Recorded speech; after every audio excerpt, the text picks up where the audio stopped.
Each week I thought I would come in and do a break-in where I would kind of show you some kind of task that you would do as a reseller. And today I'm gonna show you how to package a banner.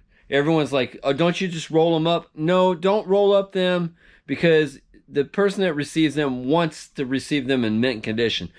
I picked up a lot of 4 vintage banners. I'll show all 4 of them, and then we'll go through the process of how to package them.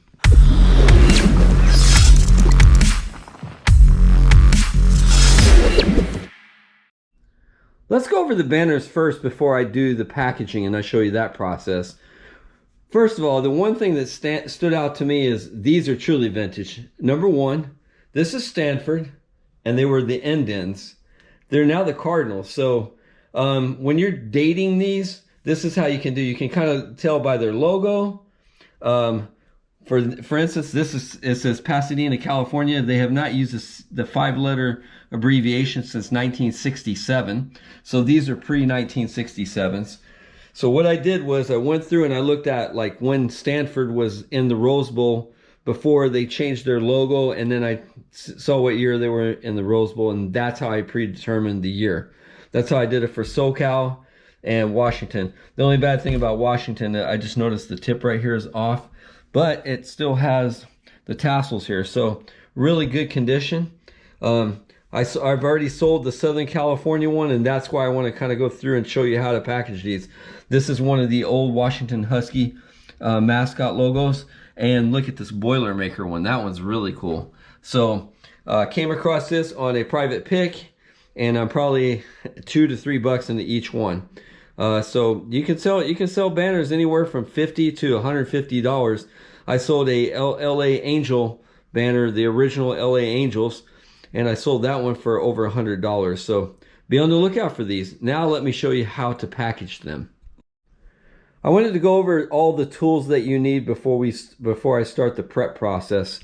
I use a T-square to line it up, your tape, your cutter, and then a pencil to draw your line, because we're going to resize this to the banner. This is 30 by 40 inches, and it's less than a 1/4 inch. When this is all said and done with the banner, you'll see how much this thing weighs, and this is why you do it this way with this process.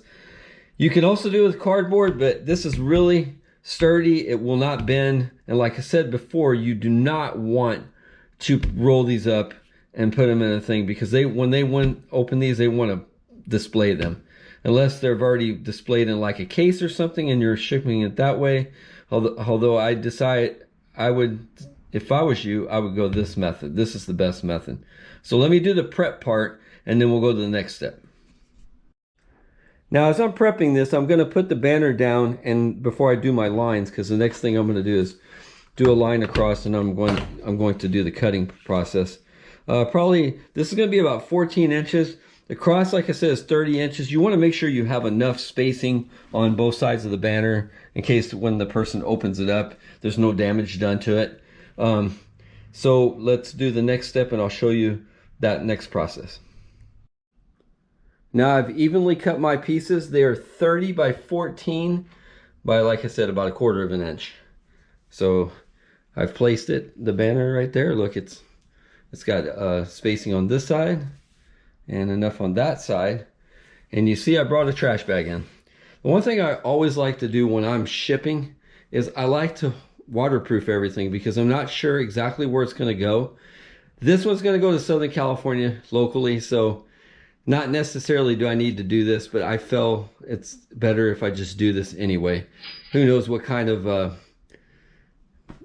conditions. I mean, we could have a pour down rain tomorrow, so you just have to assume the worst of anything. So I'm going to put that in with my business card, and we'll go to the next step. Well, I had to use 2 trash bags. That's okay, because it just barely didn't reach, but I kind of want to make sure it covers everything. You could use anything. You can use, if you have plastic wrap, something that you can use to protect it. I just didn't have anything available at this time, so I'm just using trash bags. So you can use anything that you feel that you could have some kind of security to make sure it does protect from the elements if it does get wet. Especially you want to protect these vintage banners. Okay, the next step we're going to do is we're going to conceal it, and that's we're going to tape it on the edges. So I'm going to put this piece overlay it, and then we're going to tape it. Now, as you can see, I've overlaid it over the other sheet with the banner in the middle. Now the next step is we're going to tape it up, and you'll see the final product. Now, one thing I like to do is I like to tack the edges right here. I like to put a piece on each side before I put a long strip of tape all the way down, like right here. So I tack it on each side like this, and then I'm going to put the tape around. So soon you'll see the final product. Okay, we got our scale out. We're going to weigh it. It is at 0, 0. Let's see if you can see it. It's hard to tell right there. There it is. I don't know why it's doing that on the camera. Okay, so let's put it on the scale. And we are at, can you read it? 14 ounces. So we got this under a pound, and this is going to ship for about $5.